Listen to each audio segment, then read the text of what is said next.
எல்லாருக்கும் வணக்கம். நான் ராஜ் திலக் பேசுகிறேன். இன்றைக்கி இந்த வீடியோவில் நம்ம முக்கியமான ஒரு அரசியல் பிரமுகரை பேட்டி எடுக்க போகிறோம். அவர் யாருன்னு பார்த்தீங்கன்னா, தென் சென்னை கிழக்கு காங்கிரஸ் கமிட்டியோட மாவட்ட தலைவர் திரு விஜய் தனசேகர் அவர்கள். அவர்கிட்ட இன்றைக்கி அரசியல் வட்டாரத்தில் இருக்கிற ரொம்ப கான்ட்ரவர்சியான சில டாபிக் மற்றும் கேள்விகளை கேட்க போகிறோம். வணக்கம் சார். வணக்கம். புதிதாக பொறுப்பேற்றுள்ள அரசின் செயல்பாடு எப்படி இருக்குன்னு நீங்கள் எப்படி பார்க்குறீங்க? இது முற்றிலும் புதிய அரசுக்கு ஆட்சி நிர்வாகத்துக்கே ஒரு புது அரசுன்னும் போது இப்போ தான் அவங்க புதுசாக ஒவ்வொன்றும் எப்படி 67 பெருந்தலைவர் காமராஜர் காங்கிரஸ் இயக்கத்தை வீழ்த்திட்டு அரசியல் ரீதியாக வீழ்த்திட்டு அடுத்த கட்டத்துக்கு திமுக வரும்போது அவங்களுக்கு ஒரு மிகப்பெரிய அண்ணாவுக்கு ஒரு மிகப்பெரிய ஒரு தடுமாற்றம் இருந்தது. அரசு நிர்வாகம்னா என்ன, இதனுடைய செயல்பாடுகள்லாம் என்ன, இதனுடைய செயல்முறைகள்லாம் என்னங்கிறதுல எதிர்கட்சியாக இருக்கும்போது நம்ம பேசிடலாம். பட் ஆளுங்கட்சியாக உட்காரும்போது அதனுடைய உணர்வுபூர்வமாக அதை போய் உட்காந்துட்டு அந்த இடத்துல நம்ம செய்யும்போது நமக்கு இருக்கிற ஒரு பேசிக் தயக்கங்கிறது இந்த அரசில் இருக்குது. அது இயல்பாக எல்லாருக்கும் இருக்கிறது தான். பட் அவங்களுக்கு கொஞ்சம் டைம் கொடுக்கணும். பெருந்தலைவர் காமராஜர் அரசியலுக்கே ஒரு மிகப்பெரிய ஒரு முன்னோடித்தனமாக இருக்கும்போது 6 மாதம் அவங்களுக்கு டைம் கொடுப்போம். அதுக்கப்புறமா நான் அதை விமர்சிப்பேங்கிற ஒரு உயரிய ஒரு அரசியலுக்கே நான் ஒரு உயரிய சிந்தனையாக அப்போ அந்த நேரத்தை வச்சார். அதன்படி அவர் செயலும் பட்டார். பட் இப்போ இருக்கிறவங்களாம் அடுத்த நாளே விமர்சனம் பண்ணுறங்கிற பேரில் அவங்க விமர்சனம் பண்ணுறது அரசுக்கு எதிரான ஒரு காழ்ப்புணர்ச்சியின் பேரில் தோல்வியின் விரக்தியில் ஒரு காழ்ப்புணர்ச்சியின் காரணமாக சில குற்றச்சாட்டுகள்லாம் வைக்கிறது அது தவிர்த்திருக்கணும். பட் ஆனால் இப்போ இருக்கிற அவ்வளோ நாகரிகமான அரசியல் தான் இந்த முன்னெடுப்பாங்கிறத இப்போ இருக்கிற அரசியல் தலைமைகள் அரசியல் கட்சிகள் அவங்களுடைய முன்னாடி இதே நாகரிகமான தலைமை தான் அரசியல் கட்சிகள் செய்துட்டு இருக்காங்க. பட் இப்போ இருக்கிற அந்த தலைமைகள் அதை முன்னெடுப்பாங்கிறது வாய்ப்பு இல்லை. அதுபடி தான் அவங்க செயல்பட்டு இருக்கிறாங்க. பட் ஓவரால் பார்த்தீங்கன்னா ஒரு 8 நாள் முடிஞ்சிருக்கு. நீங்கள் 9ஆவது நாள் இந்த பேட்டி கொடுக்கும்போது அன்றைக்கி 9ஆவது நாள் 8 நாள் செயல்பாடுங்கிறது பார்த்தீங்கன்னா 714 மதுக்கடைகளை மூடி இருக்கிறாங்க.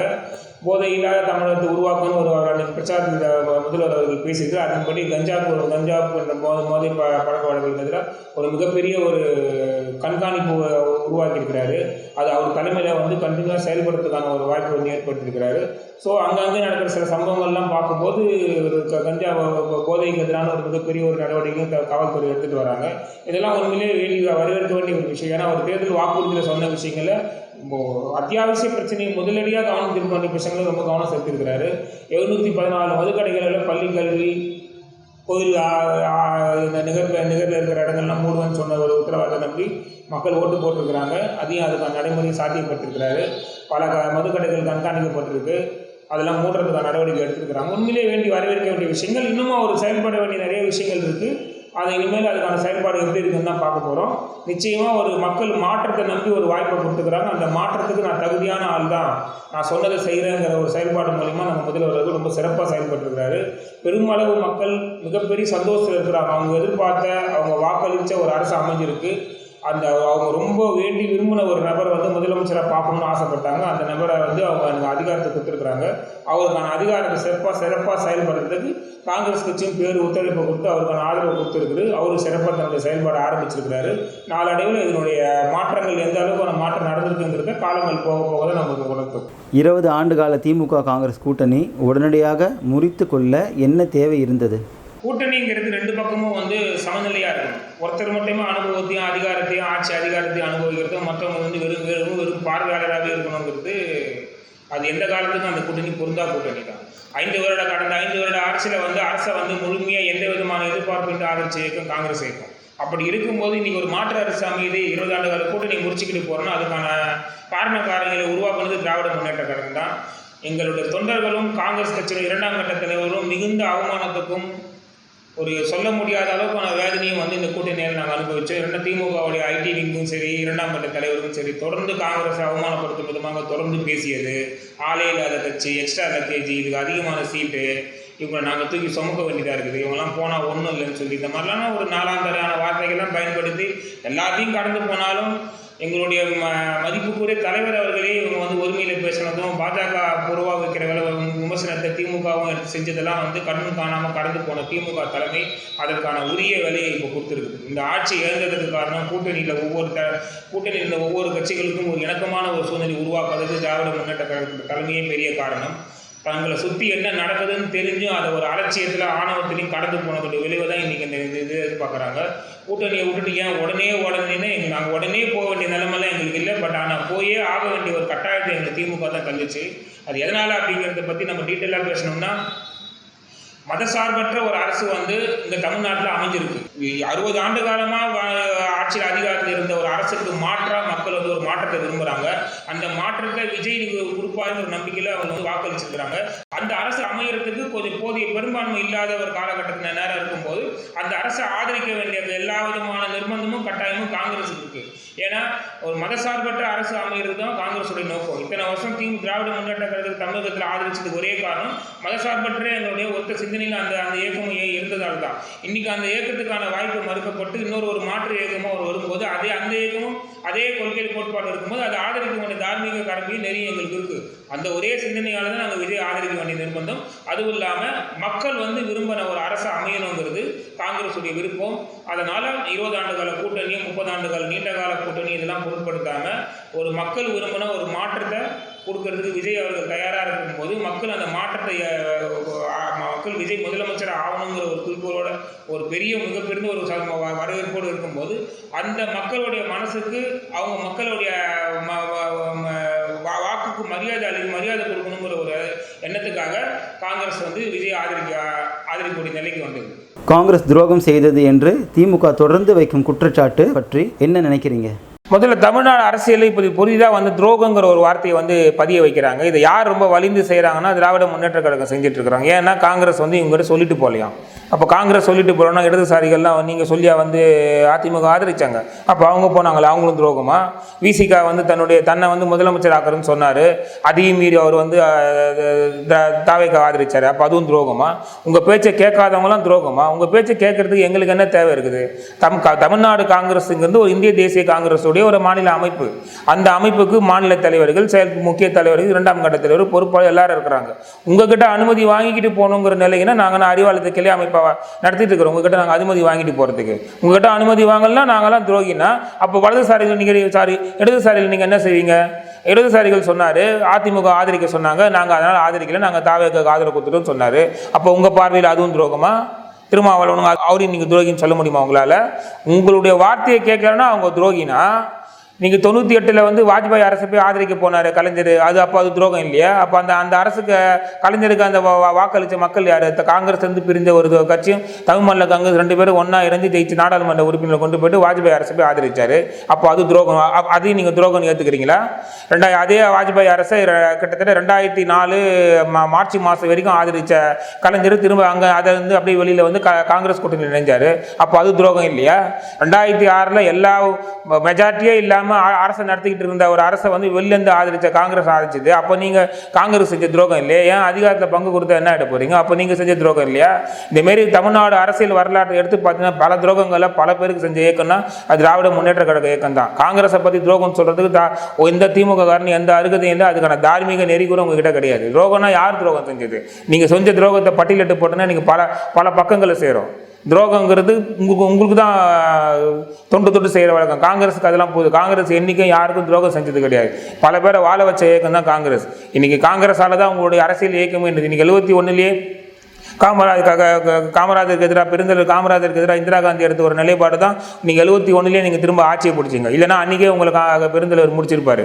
அதே மாதிரி 96 காங்கிரஸ் வந்து கட்சியோட முக்கிய தலைவர் மூப்பனார் அவர்கள் தனித்து செயல்பட்டு ரஜினி ஆதரவோட தனித்து கட்சி தேர்தலில் போட்டிட்டு இருந்தாருன்னா அன்றைக்கி நீங்கள் மொத்தமாக தமிழக அரசியல் தான் அப்புறப்படுத்தப்பட்டிருப்பீங்க.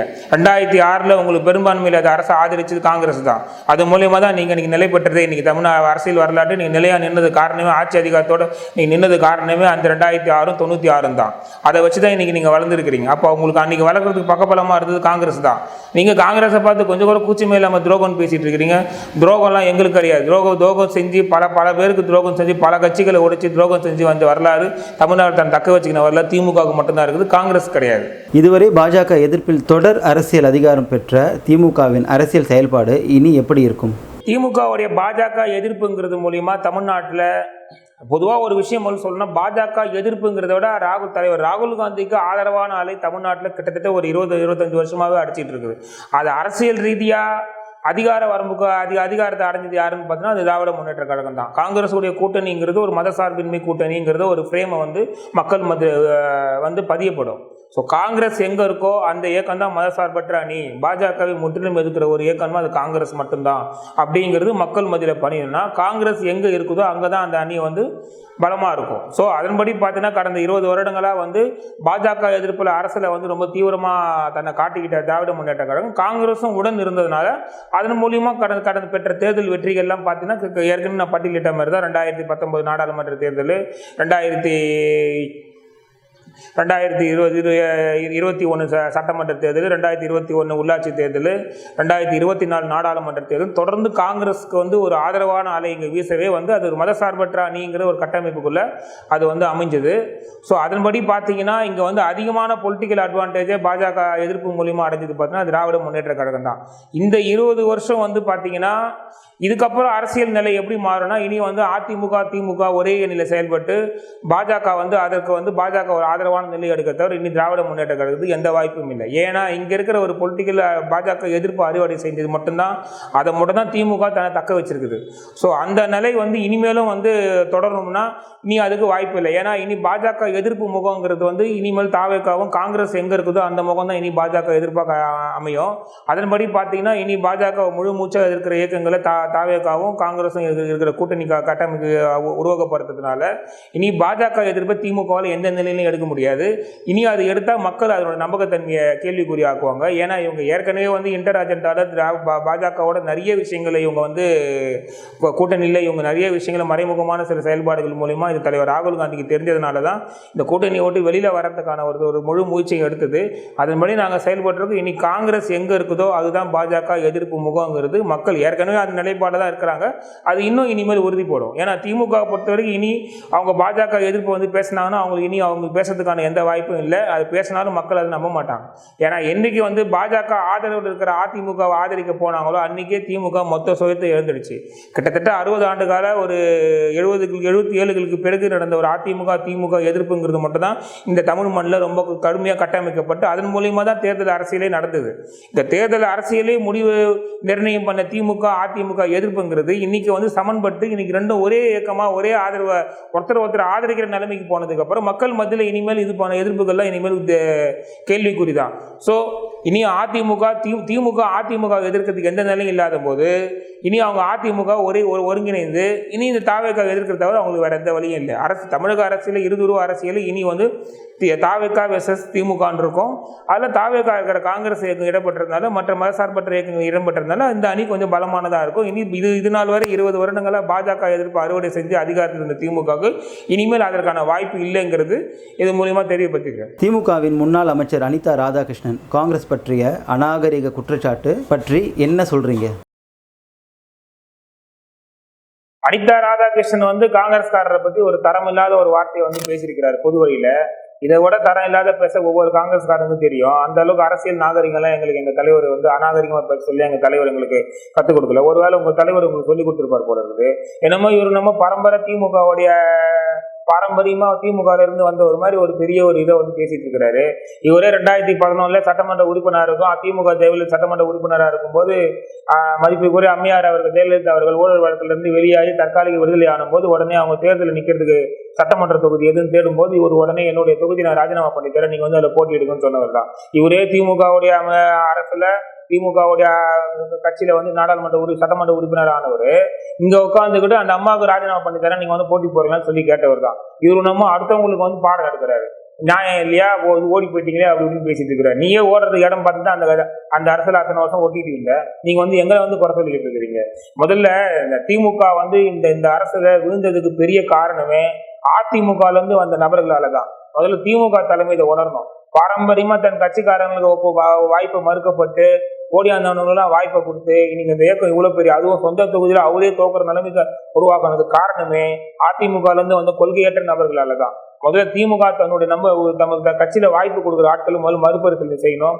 இந்த மாதிரி கொள்கை பிடிப்பு இல்லாத ஆட்களை அதிகாரத்துக்காக வந்து ஒட்டிக்கிற நபர்கள்லாம் அதிகாரம் கொடுத்து இன்னைக்கு தானும் இருந்து இன்னமும் அந்த இயக்கம் வளர அடுத்த கட்டத்தை நோக்கி எழுந்துக்க முடியாத அளவுக்கு ஒரு தேவையில்லாத ஒரு நிர்பந்தத்தை கட்சிகளுக்குள்ள ஒரு பகைமையை உருவாக்குறதுக்கு இவங்க பேசிட்டு இருக்கிறாங்க. ரொம்ப வருஷமா அமைச்சரா இருந்தாரு, இனி தோத்துட்டாரு, நீ அந்த கட்சிக்கு எதிர்காலம் இருக்குமா இல்லை நமக்கு இருக்குமான்னு ஒரு தோல்வி விரக்தியில வாய்க்கு வந்ததை உட்காந்து பேசிட்டு இருக்கிறாரு.